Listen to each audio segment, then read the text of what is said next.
Hello students, welcome back. So we are continuing this series of PYQs. So QA3, 2 sessions are already uploaded on the YouTube channel of IMS UT. So we'll continue this and हमने जो questions discuss किए थे 20 questions से discuss कर लिए थे. Let's start with question number 21. This question is based on the concept of partnership, and the partnership concept is based on the ratios. तो ABC started, A, B and C.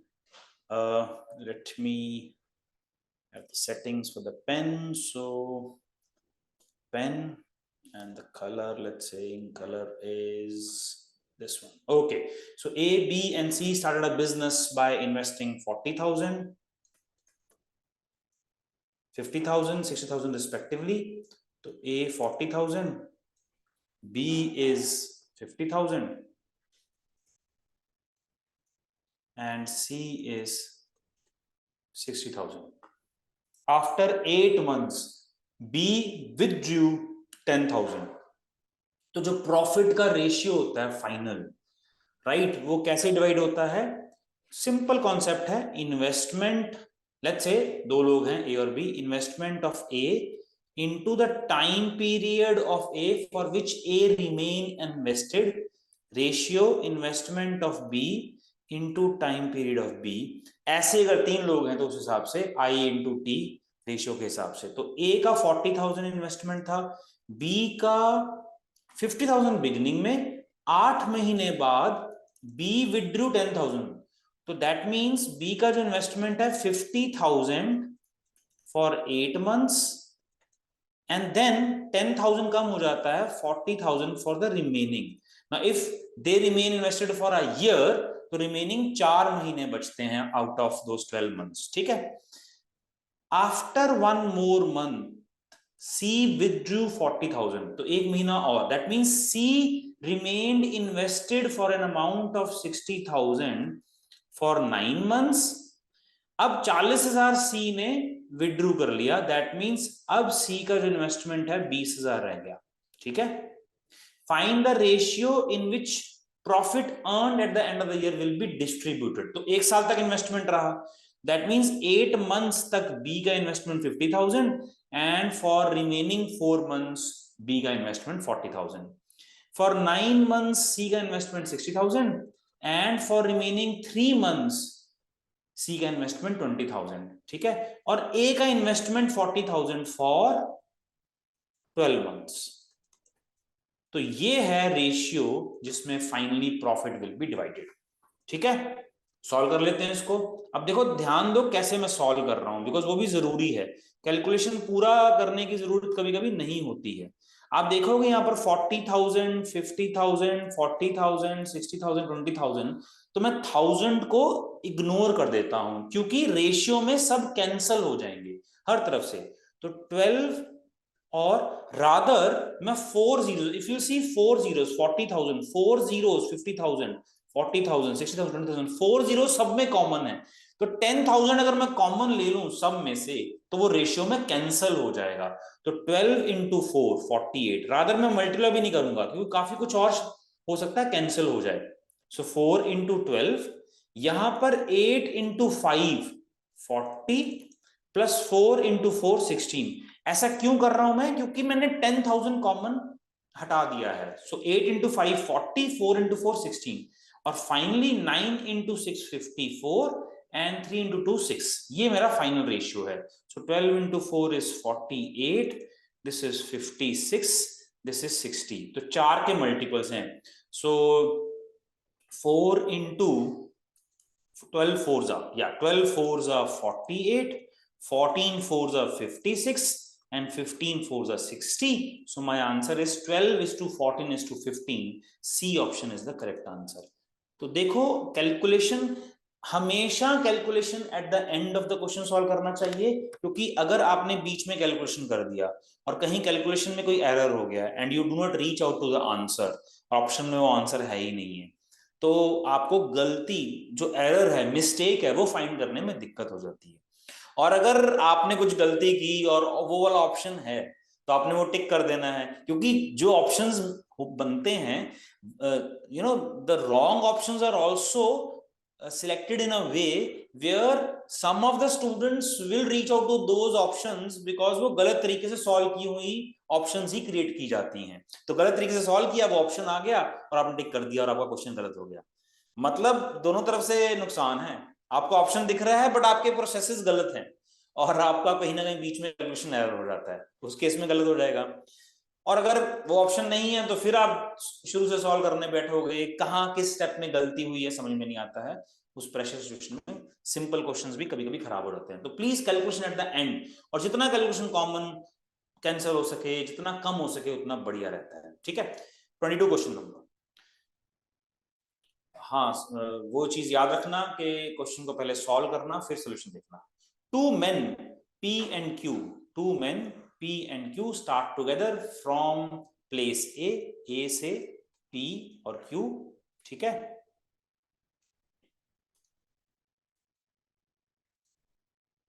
P with the speed of 3 km per hour and Q with the speed of 3.75 km per hour respectively for place B।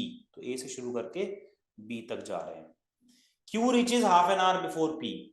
हाँ, तो P का speed obviously कम है तो Q का ज्यादा है, तो let's say Q को टाइम लगा T, तो P को टाइम लगेगा T प्लस हाफ, क्योंकि Q reaches half an hour before, पहले पहुंच रहा है, which means Q को कम टाइम लगेगा।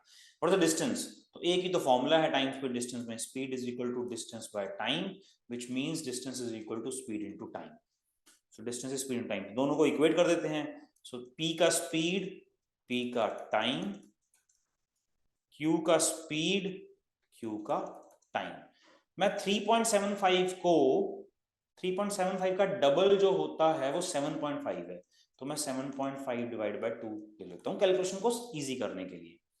चलिए अब सॉल्व कर लेते हैं। तो 2 को मैं राइट हैंड साइड में ले जाता हूँ, तो 3 into 2 is 60 plus 3, this is equal to 7.5t, और this will be equal to 1.5t is equal to 3।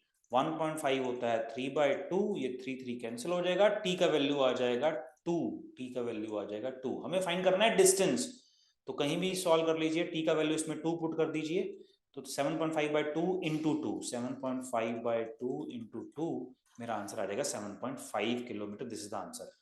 But इससे बेटर वे बताता हूं मैं आपको, ऐसे नहीं करना चाहिए, ये थोड़ा लेंदी हो गया, हालांकि ये भी लेस देन अ मिनट में हो जाएगा, बट बेटर वे क्या है। Now we have this formula, speed is equal to distance by time, which means time will be equal to distance by speed। अब इसमें अगर आपको नंबर्स के साथ कंफर्ट लेवल है तब तो बहुत आसान हो जाता है क्वेश्चन। सो हमें करना क्या है, डिस्टेंस फाइंड करना है। ऑप्शन से स्पीड्स को डिवाइड करते हैं और जो टाइम आना चाहिए दोनों का, ऑप्शंस डिस्टेंस है, ऑप्शंस डिस्टेंस है, स्पीड से डिवाइड करते हैं, दोनों स्पीड से टाइम आएगा दोनों का इंडिविजुअली, जो डिफरेंस है वो हाफ एन आवर होना चाहिए। ठीक है, चलिए स्टार्ट करते हैं। तो 7 पहला ऑप्शन है 7, क्या 7 आंसर हो सकता है? थोड़ा सा हिट एंड ट्रायल मेथड में, थोड़ा सा ऑप्शन के खेलने के मेथड से, थोड़ा सा लीप ऑफ फेथ, विश्वास का एक जंप लेना चाहिए, क्योंकि 7 3 का मल्टीपल नहीं है। If you see this 7 is not a multiple of 3, तो मैं 7 ऑप्शन को मैं पहले नहीं सॉल्व करूंगा। 7.2 is a multiple of 3, but 3.75 से 7.2, 7.2 को डिवाइड करोगे 3.75 से, तो कहीं ना कहीं एग्जैक्ट वैल्यू नहीं आ रही है। तो ऑप्शन, अब आप बोलोगे सर आपको तो आंसर आपने सॉल्व कर दिया 7.5 है, बट मैं क्यों पहला ऑप्शन 7.5 पिक करूंगा? क्योंकि 3.75 का डबल 7.5 होता है। That is why the first option which I will pick is 7.5। Now you might say this sir आपका आंसर है, ऐसा नहीं है। अगर आपका नंबर्स का कंफर्ट लेवल है, कैलकुलेशन का कंफर्ट लेवल है, तो आप 7.5 ऑप्शन को सबसे पहले पिक करने की कोशिश करोगे, या तो 7 को तो इग्नोर कर दोगे। ठीक है, 7.8 भी कुछ ऐसा लग रहा है, तो 7.5 को जब मैं 3.75 से डिवाइड करता हूं तो आई will gate 2 hours, that is the time for Q. और 7.5 को जब 3 से डिवाइड करूंगा और 7.5 3 का भी मल्टीपल है, तो 2.5, this is the time for P. And if you see the difference is 0.5. 2.5 और 2 में difference है 0.5. And 0.5 is half an hour. कुछ गलतियां इसमें भी होने की संभावना रहती है. 0.5 hours is not equal to 50 minutes. I hope this thing is clear.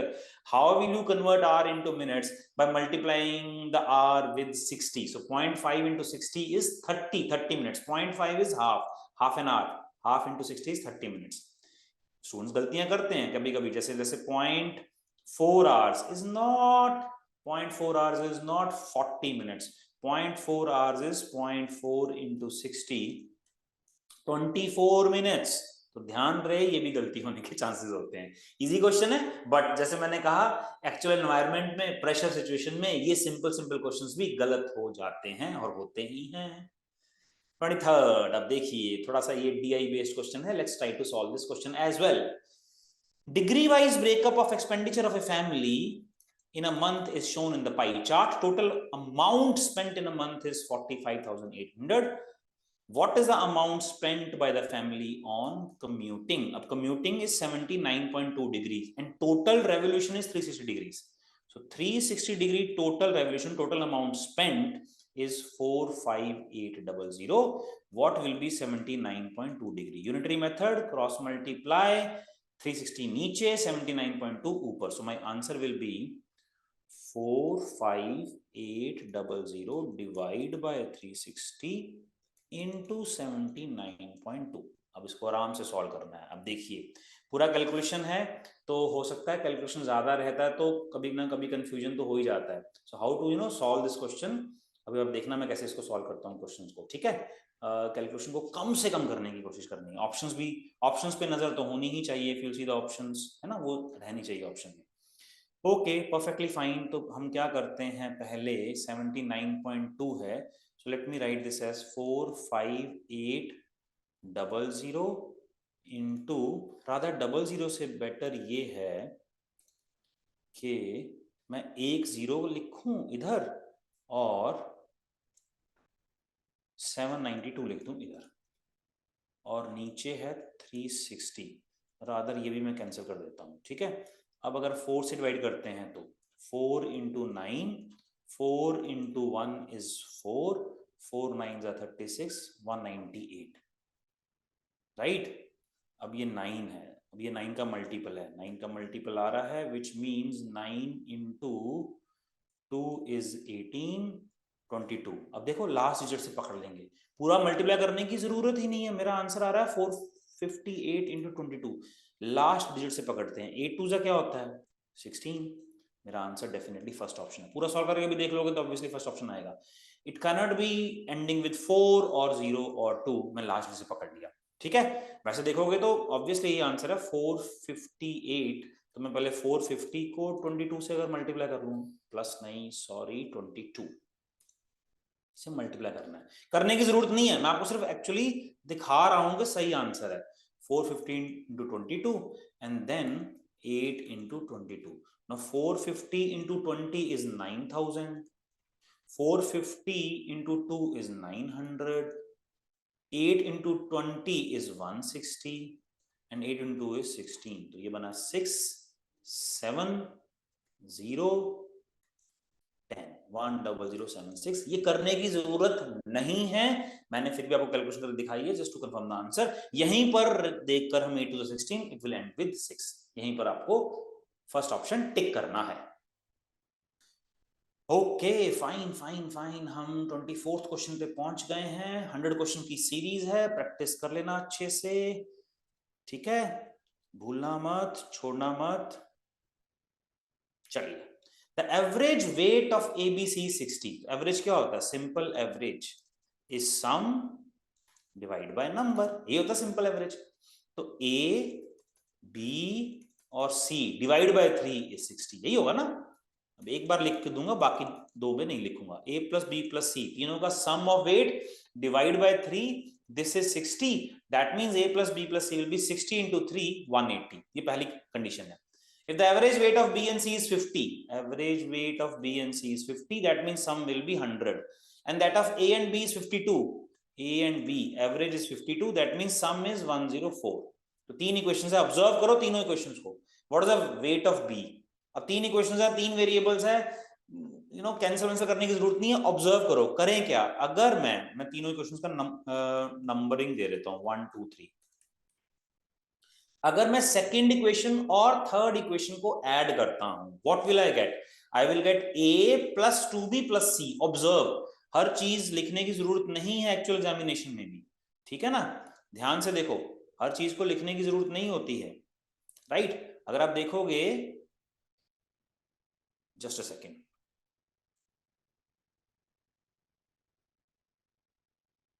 Okay right. अगर आप ऑब्जर्व करोगे सेकंड को और थर्ड को, we don't need to write it. a plus 2b plus c और first is a plus b plus c.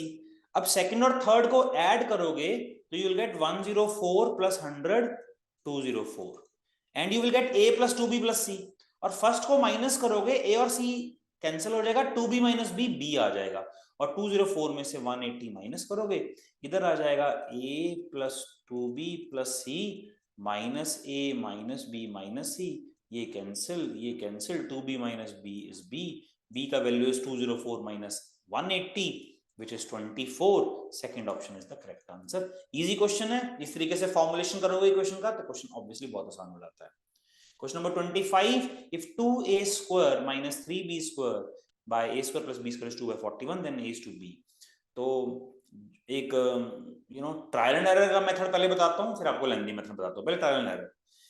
जो ये method है, इन जैसी इक्वेशन में बिल्कुल ये अप्लाई हो जाता है. अगर आप देखोगे 2a square minus 3b square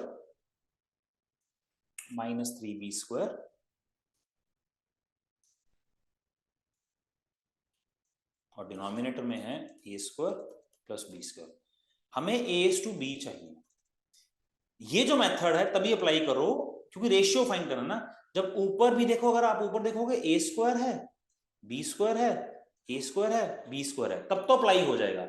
लेकिन अगर कुछ ऐसा होता 2a square plus 3b square और डिनोमिनेटर में होता 2a स्क्वायर माइनस 9b, अब यहां पे ये ट्रायल एंड एरर मेथड नहीं जाएगा, तो हो सकता वो सॉल्वेबल भी ना हो क्योंकि ऊपर a स्क्वायर b स्क्वायर, नीचे a स्क्वायर और यहां पर b है.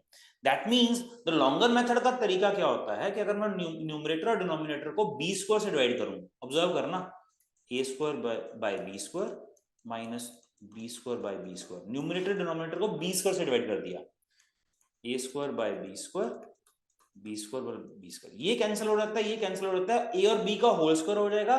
वो मान लो x है तो मेरी इक्वेशन बनेगी 2x square minus 3x square plus 1.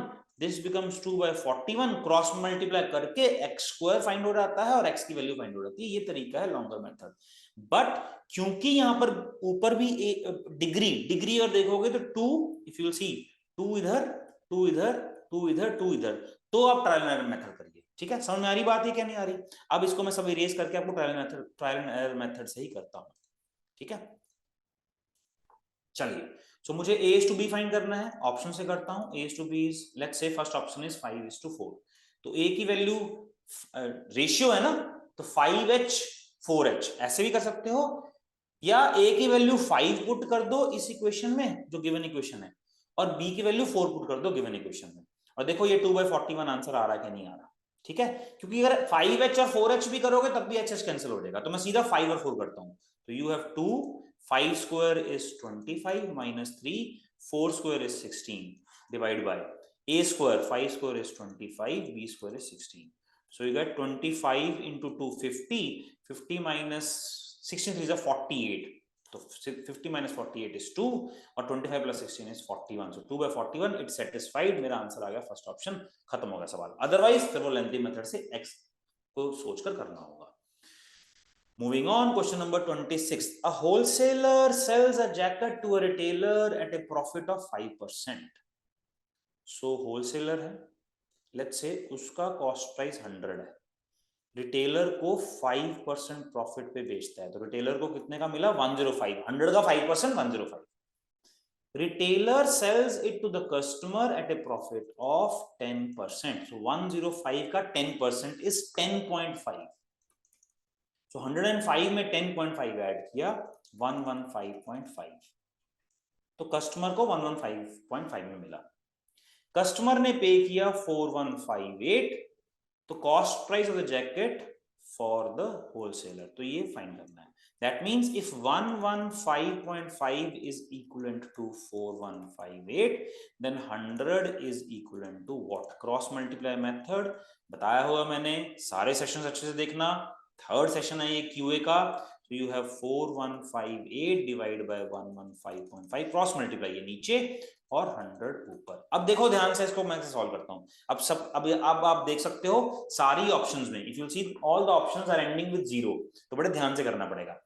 चलिए अब करते हैं इसको। 4158 डिवाइड बाय 1155, एक डेसिमल नीचे हटाता हूं और ऊपर आ गया 1000, मैं 5 से डिवाइड करता हूं, ये हो गया 200 और ये हो जाएगा 5 2s are 10, 5 31, 231। अब लास्ट में 2 जीरो तो सब ऑप्शंस में है, देख सकते हो, तो ये 2 जीरो तो मैं भूल जाता हूं फिलहाल। So you get 4158 into 2, 4158 into 2 divide by 231 और साथ में 2 जीरो है। अब 2 जीरो को भूलकर अब ऑप्शंस में 2 जीरो भूल जाइए। अब लास्ट डिजिट है 5436, अब ये क्या आना चाहिए, यही मुझे ऑब्जर्व करना है, ये आना क्या चाहिए? 231, 231। ये देखिए 8 2 क्या होता है 16, और ये 231 से डिवाइड हो रहा है, तो 6 से मल्टीप्लाई करो तो लास्ट में 6 आएगा ना। ऑब्जर्व करो 8 2 16, तो न्यूमरेटर में लास्ट डिजिट क्या है 6 और डिनोमिनेटर में 231 है। 231 को, बिकॉज ये कंप्लीट डिवाइड हो रहा है, कंप्लीट डिवाइड हो रहा है, अगर आप 3500 में से 100 हटा भी देते हो तो द इंटीजर लेफ्ट इज 35। 3400 से अगर आप 100 हटा भी देते हो, 3300 में से 100 हटा देते हो, तो लास्ट डिजिट 3 है, 4 है, 5 है, 6, दैट मींस कंप्लीटली डिवाइड हो रहा है। हमने ये 100 हटा दिया, 4158 को हमने 2 से मल्टीप्लाई किया, लास्ट डिजिट 8 to the 6 आ रहा है, 8 to the 16 आ रहा है, 8 to the not 6, 8 to the 16 आ रहा है, 6 आ गया है, नीचे 231 है, क्योंकि कंप्लीटली डिविजिबल है, 231 लास्ट में 1 है, 231 को किससे मल्टीप्लाई करोगे 6 आएगा, तो 6 से मल्टीप्लाई करोगे 6 आएगा, लास्ट डिजिट 1 है ना, तो मेरा आंसर डेफिनेटली 3600 है। आप कैलकुलेटर से चेक करके भी देख सकते हो, इस तरीके से ये कैलकुलेशन करना होगा। क्लियर है? ओके, चलिए आगे बढ़ते हैं, इस तरीके से सोचना होगा।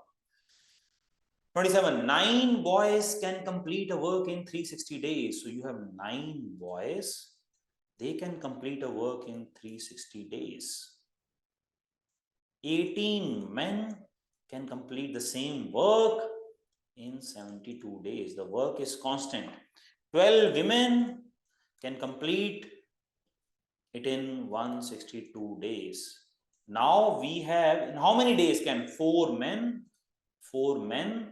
plus 12 women and 10 boys, तो यहां पे 4 men इसको नीचे लिखता हूं,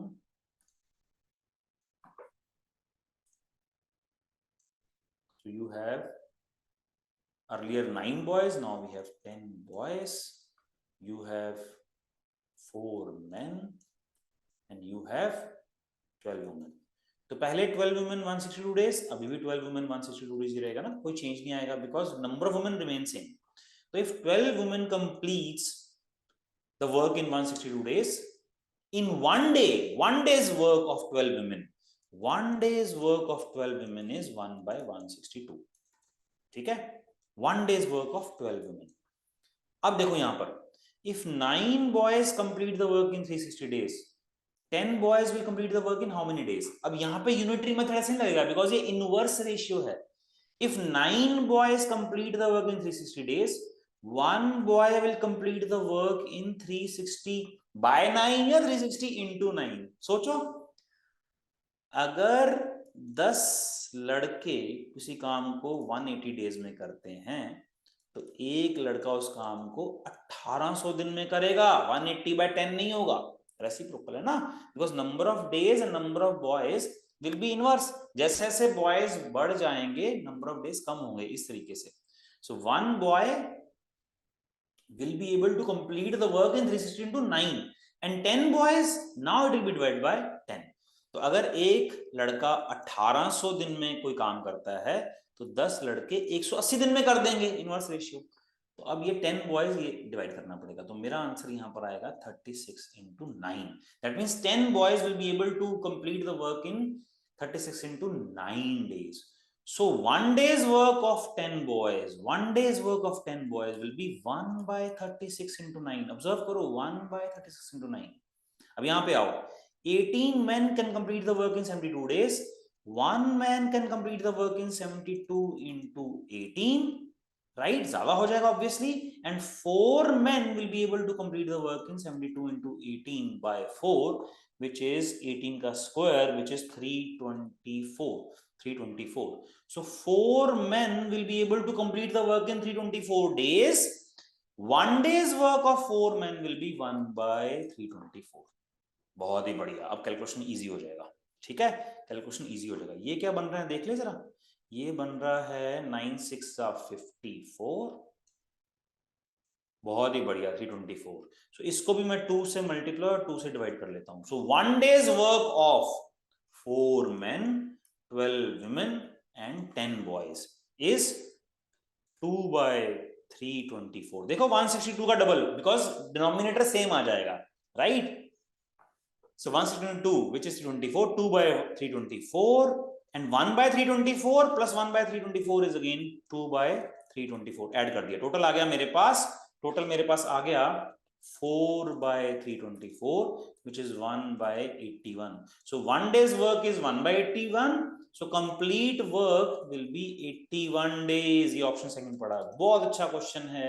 उस प्रेशर सिचुएशन में ये मुश्किल होगा, लेंदी है, बट यहां पर जरूर इसको सॉल्व करो, देखो सॉल्यूशन देखो, लर्निंग जरूर होगी। ठीक है, find the value of √6 plus √6 plus so on। तो ये तो बहुत आसान सवाल है। Let's say this entire is equal to x। अब ये इनफाइनाइट है, अगर उसमें से एक कम कर लें तो कोई फर्क नहीं पड़ेगा, वो x ही आएगा। इसको आप स्क्वायर कर लोगे, क्वाड्रेटिक के तौर पर भी सॉल्व कर सकते हो, ऑप्शन से भी कर सकते हो। सो पहला ऑप्शन 3 है, let me put this option 6 plus 3, 6 plus 3 और इधर हो गया 3। 6 plus 3 is x की वैल्यू 3 पुट की है, 6 plus 3 is 9, 9 का स्क्वायर रूट 3 होता है, बिल्कुल ठीक है। प्लस माइनस यहाँ पे नहीं आएगा, चाहे वो क्वाड्रेटिक बनेगा, क्योंकि square root of something the value will always be positive. The value of square root 9 is 3। अगर हम लिखते हैं x square is 9, then x is equal to plus minus square root 9 plus minus 3। This plus minus is not because of square root, this plus minus is because of the square, remember। So square root 9 is 3, so 3 is equal to 3। yes, satisfy, option 1 is the correct answer। Note कर लो इसको, क्योंकि मैं erase करूंगा, मैं इसको एक जैसे बोलते हैं ट्रायल एंड एरर मेथड भी बताता हूं आपको। ठीक है, तो आंसर इज फर्स्ट ऑप्शन, आगे जाने की जरूरत ही नहीं है। एक और तरीका बताता हूं आपको, ऐसे क्वेश्चन अगर आ जाए तो अप्रोक्सीमेशन से करने का भी एक तरीका होता है। अब देखो, स्क्वायर रूट 6 प्लस, अब इस रूट के अंदर स्क्वायर रूट 6 होता है 2 पॉइंट समथिंग, 3 का स्क्वायर 9, 2 का स्क्वायर 4, 3 का स्क्वायर 9, 2 का स्क्वायर 4, सो 4 का स्क्वायर रूट और 9 का स्क्वायर रूट। तो स्क्वायर रूट जो 6 होगा इसी के बीच में होगा ना, तो 2 और 3 के बीच में 2 पॉइंट समथिंग, तो ये तो हो गया 6। यहां पर है रूट ऑफ 6 प्लस ये 2 पॉइंट समथिंग, 2 पॉइंट समथिंग, 6 में 2 पॉइंट समथिंग ऐड किया, तो लेट्स से यहां पे अगर 2 पॉइंट समथिंग भी ऐड करते हैं तो ये बन जाएगा 8 पॉइंट समथिंग। 8 पॉइंट समथिंग का भी स्क्वायर रूट क्या होता है, 2 पॉइंट समथिंग, तो 2 पॉइंट समथिंग, तो finally 8 point something something something, और काफी कुछ है, तो इसलिए इवेंचुअली ये स्क्वायर रूट 9 3 आ जाएगा। 8 से तो बड़ा है ही ना, एनीवेज 8 पॉइंट समथिंग है तो स्क्वायर रूट 8 से बड़ा तो हो ही गया।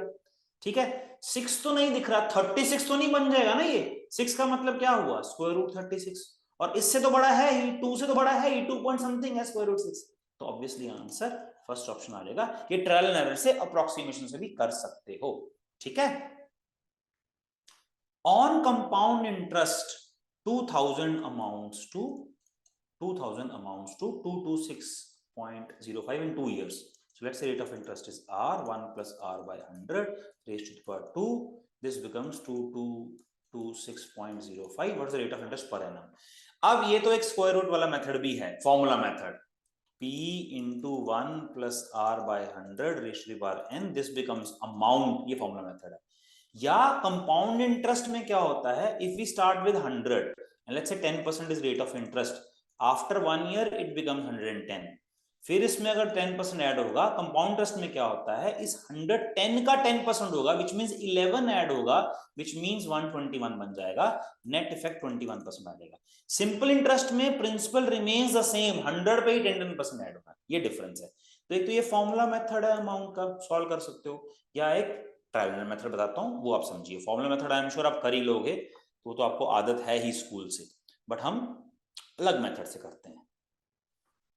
सो ऑप्शन से करते हैं, फर्स्ट ऑप्शन से करते हैं. तो 2000 का पहले let's say rate of interest is 5%. Let's say assume कर रहा हूं मैं, 5% आसान अज्यूम करना है, 5.56%. अगर 5% पे आंसर आ जाता है तो आगे बढ़ने की जरूरत नहीं है.